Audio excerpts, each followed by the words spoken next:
এবছর যে কারিকুলামটা আসে সেখানে তো ফিজিক্সে 20 থেকে 15 আসলো, সাধারণ জ্ঞানে আবার 10 থেকে মার্কটা বাড়িয়ে 15 করলো।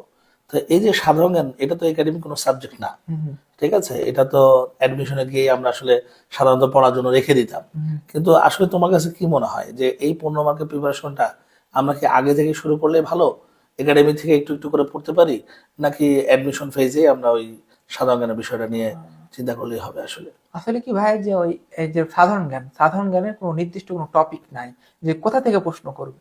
জিনিসটা হচ্ছে এরকম। তো এখন যে যত বেশি জানতে পারে, এখন যদি কেউ ভাবে যে আমি ফার্স্ট ইয়ার থেকে কিছু কিছু টপিক বিষয়ে জানবো, কি হয় যে ওই অ্যাডমিশনের সময় একসাথে কিন্তু অনেক কিছু জানতে হয় কিন্তু সাধারণ জ্ঞান, যা কিন্তু সম্ভব হয় না অনেক সময়। কিন্তু যে অন্য অন্য গালা পড়তে হয়, ফিজিক্স আছে, কেমিস্ট্রি আছে, তারপর হচ্ছে বায়োলজি আছে, ওগুলো প্রশ্ন সলভ করতে হয়, পরীক্ষা দিতে হয়। তারপরে হচ্ছে কি ওই জন্য কেউ যদি চায় তো যদি অল্প অল্প করে দেখা রাখতে পারে।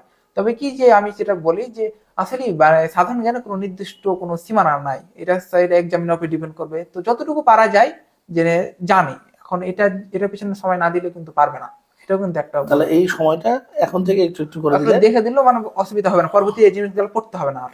আচ্ছা আচ্ছা, ফার্স্ট great। ইয়ার থেকে যদি একটু দেখা থাকে। আচ্ছা হাদি, আমরা তো প্রথম থেকেই শুনলাম, তুমি বললে যে তোমার তো ইঞ্জিনিয়ারিং প্রিপারেশন ছিল।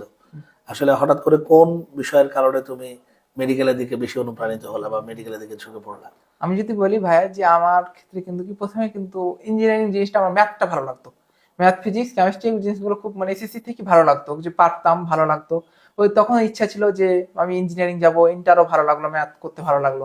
এই হিসাবে তখন সেকেন্ড ইয়ার ওঠার পর আমার যখন ওই ফাইনাল রিভিশনের সময় ওইখানে কলেজের টেস্ট পরীক্ষা যখন হবে, তখন আমি কি হলাম যে ভাবলাম একটা জিনিস, যে কিছু একটা জিনিস দেখেছিলাম, যেমন হচ্ছে যে ডিএমসি তে কিন্তু তখন সিরাত অনুষ্ঠান হয়েছিল, আমার যেটা বাস্তবে দেখি সিরাত অনুষ্ঠানে ছিল, তখন হচ্ছিল শাইখ আহমদুল্লাহ ছিল ওখানে, প্রধান অতিথি হিসাবে ছিল।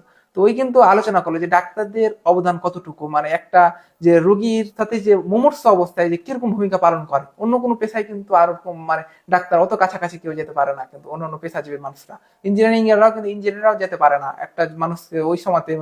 ওই সময়কার মানুষের দোয়া যদি একবার কবুল হয়ে যায় তো জান্নাত পাওয়া সহজ হয়ে যায়। আর এই জিনিসটাই কিন্তু আমাকে বেশি মানে অনুপ্রাণিত করেছিল, যে জান্নাতই তো আমার দরকার, আর আমি কিন্তু সবসময় মানুষের কাছে যেতে পারি জেনে ওই সময়তে। ওই জন্য এটাই বেশি আমাকে মানে লক্ষ্যটা চেঞ্জ করে ফেলেছে। Good।